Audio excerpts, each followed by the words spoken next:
Bendito el Eterno, el uno y lo único, que no hay nada excepto Él. Bendito sea su santo nombre y shalom a todos.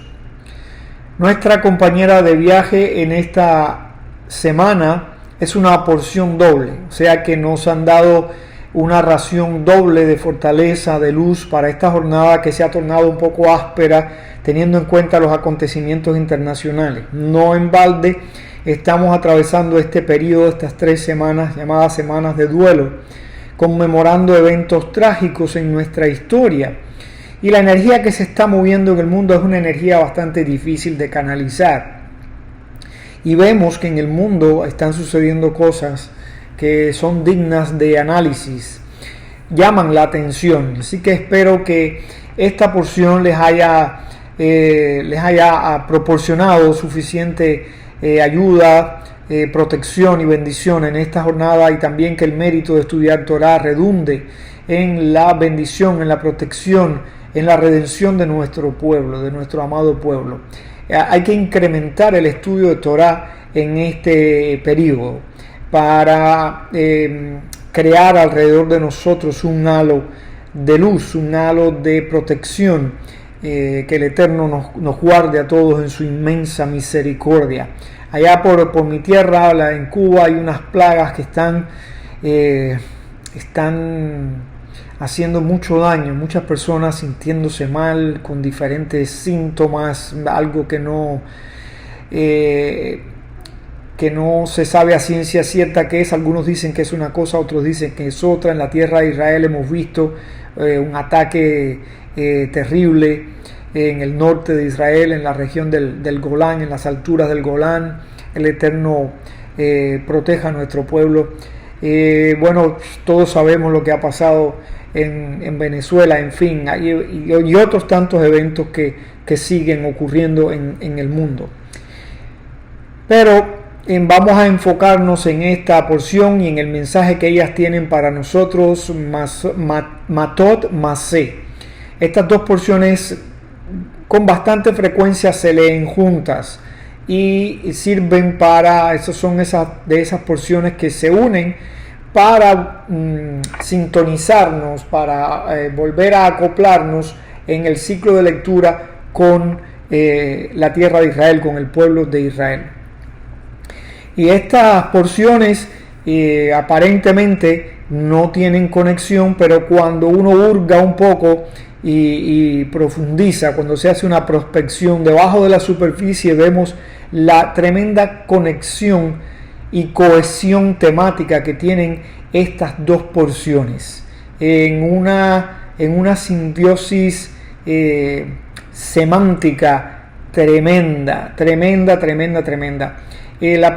La palabra matot es el plural de la palabra que se puede traducir como tribu, o sea que sería tribus, y la palabra masé es el plural de una palabra que se puede traducir como jornadas o travesías o incluso eventos. Y esto tiene aquí vamos a darnos hacernos el regalo de entrar un poquito en el nivel de la gematría para por lo menos unas pinceladas para ver cuánta hermosura hay aquí en esta conexión de estas dos porciones.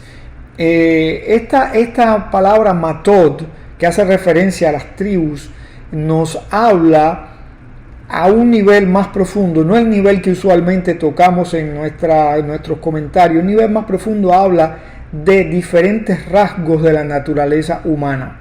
Acuérdense que cada tribu tiene una bendición asignada por los padres, por el patriarca Jacob, y que después se fue confirmada y aún aumentada por Moshe Rabbeinu. Y cada una de esas bendiciones habla de un rasgo distintivo, que no solamente es el rasgo distintivo de una tribu en particular, sino que es un rasgo distintivo de la personalidad humana. Estos 12 rasgos, que se pueden hablar de rasgos, se puede hablar de otros conceptos, pero son aspectos de la naturaleza humana que conforman al ser humano. Son rasgos diferentes, pero que independientemente de que haya alguno que sobresalga en un individuo, todos tenemos porciones de los demás rasgos, de los demás aspectos. Y entonces estos 12 rasgos vienen a conformar como un mapa de la naturaleza humana. Por otro lado, la parashá Masé, que nos habla de estas jornadas o eventos, enumera 42 paradas, 42 travesías, que hace alusión a 42 etapas de la vida del ser humano. Independientemente de cómo se pueda ver eso, son 42 etapas de la vida. Cómo la vive cada persona, eso es un mundo muy diverso, pero son 42 etapas de la vida. Pero al mismo tiempo estas porciones nos hablan de 42 ciudades de refugio, de ciudades de levitas que funcionaban como ciudades de refugio, y 6 ciudades más que tenían una categoría aún más elevada, 3 a un lado del Jardín y 3 al otro lado del Jardín.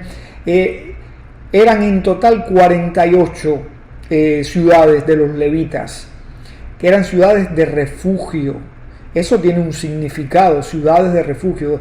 La gente que cometía un homicidio involuntario podía ir allí, pero no iba a estar en compañía de otros delincuentes, como ocurre cuando una persona va a la cárcel, sino que iba a estar en compañía de levitas, de personas que se dedicaban al servicio al Eterno, al estudio de la Torá.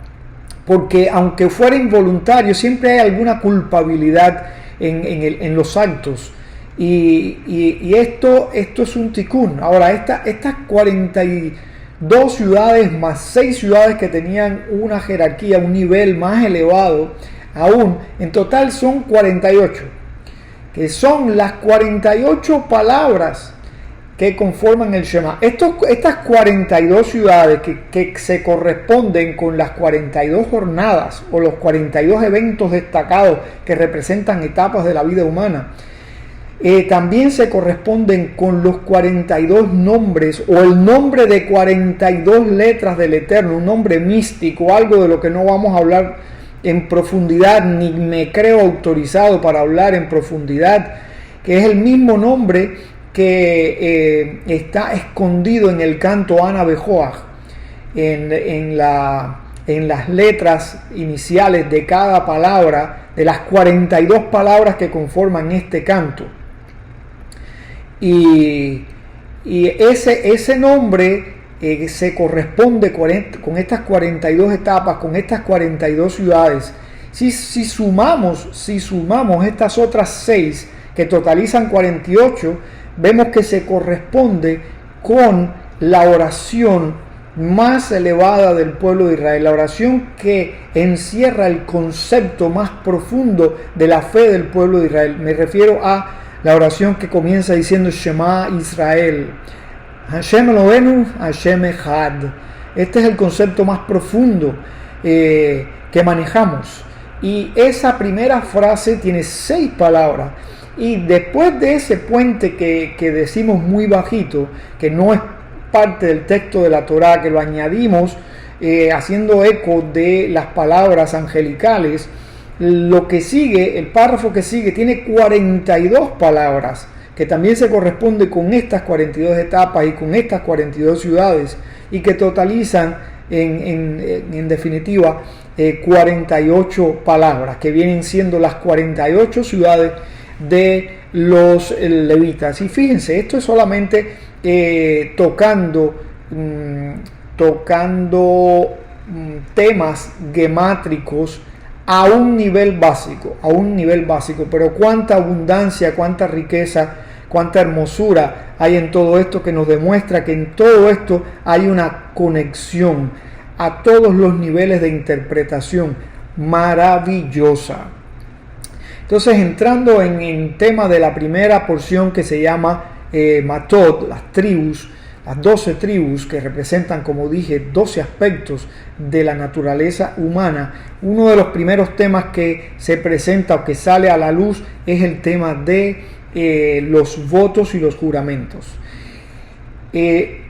Aquí hay mucho para estudiar, pero eso lo van a hacer ustedes individualmente de tarea.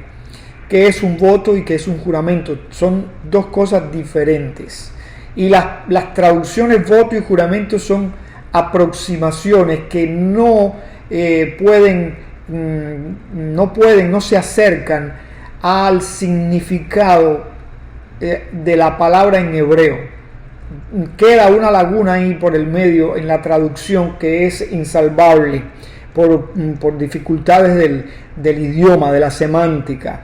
Aún así, bueno, son términos que nos dan una idea. Votos, la palabra neder significa voto y la palabra shevua significa juramento. La palabra shevua, que es de donde viene también el número 7 y donde viene también semana, pacto, porque esta palabra también puede traducirse como pacto, un juramento, un pacto. Bueno, esto es ampliando un poco toda la connotación de la palabra, pero tienen sus diferencias. Generalmente un juramento es algo que uno toma sobre la persona, y un voto es algo que uno impone sobre algo externo, sobre un objeto, sobre algo comestible, etcétera, cambiando la naturaleza de ese objeto o de ese algo comestible, de una vestimenta, por ejemplo, para uno. Uno dice, esa vestimenta no es apta para mí, Blineder. Uno está cambiando con las palabras la naturaleza de esa vestimenta. Uno se la está prohibiendo, pero la fuerza de la prohibición recae en el objeto. El juramento es cuando la fuerza de la prohibición recae sobre uno, cuando uno dice, Blineder, no escribiré con un bolígrafo, escribiré con un lápiz. No escribiré, pero está haciendo el impacto de las palabras están recayendo sobre uno, Blineder. Y pongo esta acotación Blineder, por eso mismo es la frase que usamos para decir sin compromiso, sin que llegue a ser un voto. Y es muy importante cuidar nuestras palabras, porque cuando uno habla, a veces sin querer, uno está haciendo compromisos. Es por eso que al comienzo del día más sagrado del año, el día Yom Kippur, hacemos una anulación de votos por todo lo que uno pudo haber dicho comprometiéndose aún inconscientemente. No solamente por eso, anulamos también votos que pudiéramos haber heredado de nuestro pasado o del pasado de nuestros antecesores. Hay votos que se quedaron pendientes y bueno, y el efecto de eso nos alcanza a nosotros también. Y por eso es tan importante cuidar la forma en la que hablamos, tener mucho cuidado con lo que decimos. Y los eventos actuales a mí me han llamado mucho la atención y quiero ampliar en esto sin extenderme demasiado, pero quisiera reparar un poquito en esto, porque yo hallo que hay pocas cosas para mí tan molestas o despreciables como la verborrea de un político. Para mí eso es algo vergonzoso. El arte de la política, no los políticos como tal, sino el arte de la política es algo aborrecible desde mi punto de vista, porque en el arte de la política se habla de una manera, cada respuesta que da un político tiene muchas salidas. Podemos verlo, por ejemplo, en lo que acaba de suceder recientemente en Venezuela, como a todas luces hay un fraude electoral. Y vemos cómo la respuesta de los países es muy ambigua, es muy somera, no tiene la contundencia que se necesita. Es algo que se puede expresar de una manera sencilla y contundente, y dan unos rodeos que al final no están diciendo nada.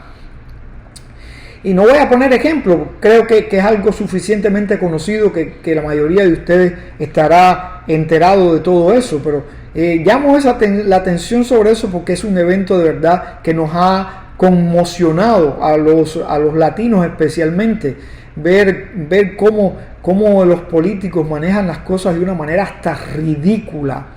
Y yo he calado eso un poco, ese fenómeno. y por eso es que me resulta aborrecible. Los políticos siempre dan respuestas de esa naturaleza, ambigua, con mucha salida. Si a un político le preguntan, por ejemplo, ¿usted cree en Dios? Podrá decirte algo como, creo en la vida, o creo en la fuerza de la vida. O si le preguntan, ¿usted cree que el mundo, que Dios creó el universo? Te va a decir, yo creo que el universo no es una casualidad. Respuestas como esa, que al final después tienen mil maneras de cambiarla, porque no están diciendo nada concreto. Y la razón por la que ellos hablan así es porque si en un momento dado, en un momento posterior, ellos hacen o dicen algo que no está en consonancia con algo que habían dicho previamente, entonces tienen cómo justificarse dándole una vuelta a lo que dijeron. Y por eso buscan ese tipo de respuesta. Porque si después, posteriormente, algún periodista dice, sí, pero en una ocasión usted dijo que usted creía en la vida, él podría decir, sí, pero yo a la vida, yo le llamo Dios la vida. O si por el contrario, su intención en este caso sería negar, podría decir, sí, pero la vida no es Dios. O no necesariamente tiene que ser Dios. Son maneras evasivas que se usan en la política, pero el hombre de fe tiene que tener compromiso en su palabra. ¿Qué significa la fe? La fe significa decisión. La fe es una decisión en la vida.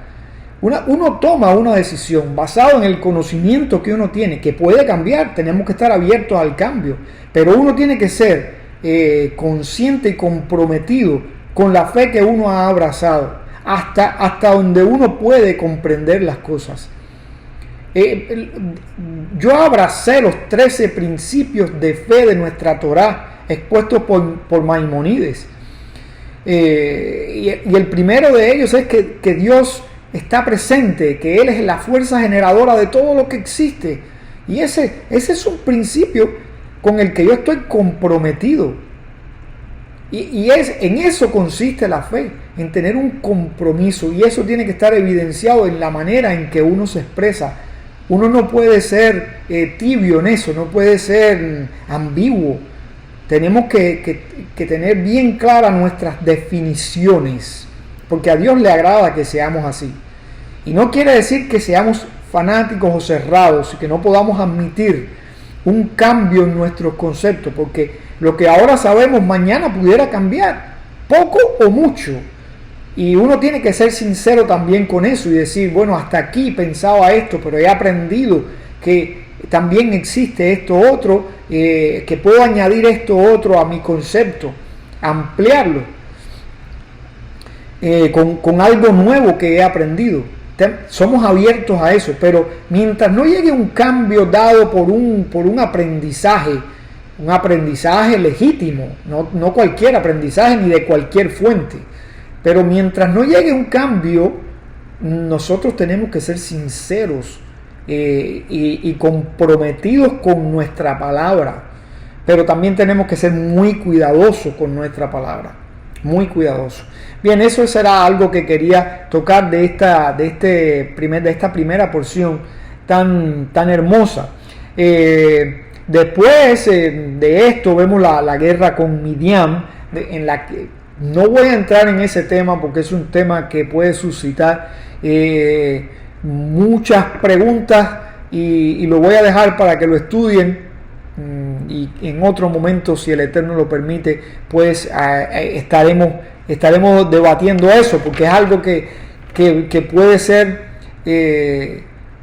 muy interesante cómo Dios manda a una guerra de venganza. No es venganza personal, es la venganza de Dios. Nosotros no tenemos autoridad ni autorización para tomar venganza, pero esto fue en obediencia a un dictamen divino. Ahora, es un tema que lo voy a dejar para su estudio individual. Lo otro que quería ver es la petición de Reubén y de Gad. Cuando ellos vienen ante Moshe pidiendo quedarse de aquel lado del Jardín, Moshe Rabenu se queda en shock, está preocupado, pero no porque ellos puedan quedarse allá, porque en definitiva Moshe sabía que el pueblo de Israel también iba a heredar porciones en el otro lado del Jardín. Proféticamente estaba dispuesto así. ¿De dónde venía la preocupación de Moshe Rabenu? Venía de que la petición podría implicar ruptura, desunión, mal ejemplo, desánimo. Si dos tribus decidían quedarse de este lado, no participar en la conquista de la tierra, eso pudiera tener un efecto catastrófico en el resto de las tribus. Y esa era la preocupación que Moshe Rabenu le expone a estas tribus de Rubén y de Gad. Y dice que ellos se aproximaron a Moshe y volvieron a presentar la petición, pero de esta manera. No. Nosotros vamos con nuestros hermanos. Nosotros vamos al frente, ni siquiera vamos con ellos, no, vamos al frente. Participamos en la conquista y una vez que ellos estén establecidos, nosotros regresamos. O sea, dejamos aquí las cosas preparadas y vamos allá con ellos. Participamos en todo lo que tengamos que participar y regresamos a nuestros territorios. Y entonces ya eso pues le devuelve la tranquilidad a Moshe Rabén. Pero fíjense que estamos retomando lo mismo.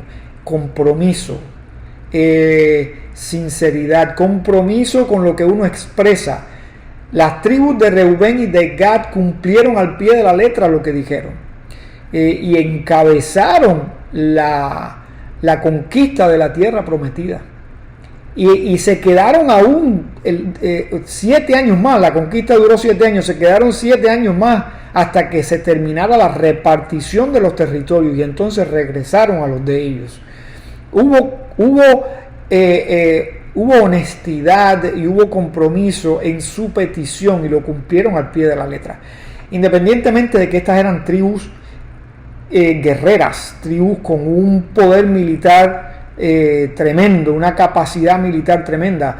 De hecho, esa es una de las razones por las que ellos quedaron del otro lado, que servían como una barrera protectora para el resto de las tribus, además de que tenían mucho ganado y vieron que aquellos terrenos eran propios para la cría de ganado. No obstante, todo es providencia divina y eran tribus muy capaces desde el punto de vista militar. Y fue muy adecuado que ellos tuvieran esos territorios. Pero aquí vemos una vez más que esta decisión implicó un compromiso que ellos cumplieron y que trajo como resultado unión. No pasó porque Moshe les recuerda el episodio de los espías y entonces es que ellos se acercan a Moshe, quiere decir que entraron en términos, en un diálogo más profundo, más comprometido. Y aunque no lo pidió inicialmente, Moshe incluye en esto a la tribu de Menashe, por las razones que expusimos cuando vimos la petición de las hijas de Zelofehad, que eran de la tribu de Menashe, una tribu con arraigo, una tribu que además era una tribu grande, pero una tribu con amor por la tierra de Israel, y que al poner una parte de ella en un lado y otra parte en otro, iba a servir de un puente de unión, iba a servir de un vínculo indestructible entre las tribus que quedaron a un lado y las tribus que quedaron al otro. Es muy importante, esto fue algo magistral, esta intervención divina llevada a cabo por Moshe y también por la tribu de Menashe, porque al final ellos también, parte de esa tribu, pues vio con buenos ojos la idea de quedarse allí y sirvieron de elemento aglutinador. Siempre se necesita eso, igual que en las familias. Yo puedo ponerle el ejemplo de mi padre, que la paz esté con él, de bendita memoria. Mi padre fue un gran hombre de Dios, hasta donde su conocimiento le permitió, pero fue un gran hombre de Dios, un hombre con mucha consagración, con mucha devoción, y fue un hombre muy humilde también. Y mi padre venía de una familia, eran bastantes hermanos, una familia numerosa, pero una familia muy desapegada. Y mi padre asumió el rol de ser el puente de enlace. Yo recuerdo, yo era muy niño y él me llevaba a visitar a mis tías y a mis tíos, a las casas de mis primos, que todos eran mayores que yo, pero él mantuvo eso mientras pudo, pudo hacerlo, físicamente estuvo apto para hacerlo. Él me llevaba, yo recuerdo de niño esas visitas, a veces eran aburridas para mí, pero hoy le doy un gran valor a ese esfuerzo que él hacía, de visitar familia que de otra manera pasarían meses y hasta años que no sabrían unos de otros, porque hoy las familias están al alcance de una llamada telefónica, a pesar de que pudiera ser que hoy estén más lejos que antes. Pero independientemente de eso, se pueden contactar a través de un teléfono. No era la situación en aquellos tiempos donde un teléfono de esos que habían en aquel tiempo, que eran a través de un cable conectados a una pared, no podías moverte con el teléfono fuera de la casa. Por lo menos en la zona donde yo vivía había un teléfono cada 1000 habitantes, y eso en la zona urbana. En la zona de campo, bueno, nadie prácticamente tenía un teléfono. Y yo considero hoy, a la luz de la experiencia que el Eterno me ha permitido acumular, le doy un gran valor a eso que él hacía. Y de alguna manera ese era el papel de la tribu de Menashe, mantener ese vínculo entre las tribus. Y concluyendo esta porción, viene entonces el relato, el recuento de estas jornadas. Se puede hablar de jornadas, se puede hablar de travesías, de puntos de partida o puntos de llegada, o de ambos, y también se puede hablar de eventos. Hay muchas maneras de mirar esto, y repito, se corresponde con 42 etapas de la vida del ser humano, que en algunos sea en un orden y en otros sea en otro. Es todo posible. Que algunas personas no completen estas etapas, también es posible, pero estamos hablando de 42 etapas ideales de la vida de una persona que se pudieran cumplir en algunos en un plazo, en un lapso muy breve, y en otros en un lapso de muchos años, o en algunos no se, Hash Shalom, en algunos no se cumple, etc. Se puede ver de muchas maneras, pero hay algo muy hermoso y muy profundo en esto, en esta vista panorámica, estas 42 etapas vistas hacia la distancia, al decir que me gustó muchísimo lo que escuché de un rabino del Instituto del Templo en Jerusalén. Él dijo, cuando analizamos esto, cuando nos ponemos en lugar de estas personas a las que Moshe le está haciendo este recuento de lo vivido en esos 40 años, de estas etapas, de estas travesías, de estos puntos de partida, o de estas vivencias, pudiéramos hablar, repito, de eventos, de vivencias, de experiencias. Moshe está haciendo un recuento de cosas compartidas. Dice, es como cuando alguien se sienta a mirar fotos del pasado. Como cuando alguien, no sé si a ustedes les ha pasado, a mí con frecuencia, saca un cajón de fotos y empiezas a mirar fotos, y eso nos transporta, eso nos hace valorar lo que hemos vivido, eso nos da un poco de nostalgia, eso nos da también, nos hace reflexionar, recapacitar sobre las cosas importantes de la vida. Muchas veces cuando vemos rostros que ya no están, o cuando recordamos al mirar una foto alguna vivencia importante de nuestra vida, no siempre recordamos dónde ocurrió, dónde se hizo la foto, en qué circunstancias, no siempre, pero sí siempre nos reconocemos, aunque hemos cambiado muchísimo, pero nos reconocemos en esas fotos. Y el pueblo, cuando estaba escuchando esas palabras, estaba reviviendo todo eso y estaba viviendo esas mismas experiencias, estaba haciendo una reconstrucción de esos 40 años, valorando esos 40 años, valorando lo vivido, valorando todas esas experiencias. Y ese es un legado importantísimo en esta etapa de Moshe Rabbeinu. Cuando él hace ese recuento, eso fue algo muy constructivo.